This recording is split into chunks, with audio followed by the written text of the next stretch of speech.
Hey there, in this video I'll show you how to change the aspect ratio in Invideo AI right from your phone. It's super simple, so let's get started.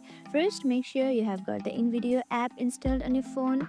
Open it up and you'll be greeted by the main dashboard. Once you are on the main dashboard, tap on here and get the topic and simply send.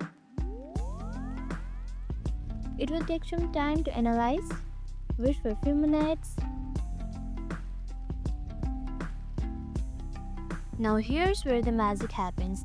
Once your video is ready, use the several options: duration, audiences, platform.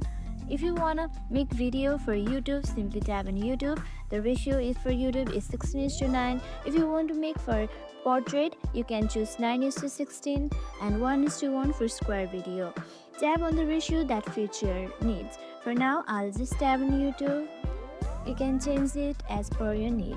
Once you have selected your desired aspect ratio, hit the continue button right here and you'll see your video update instantly.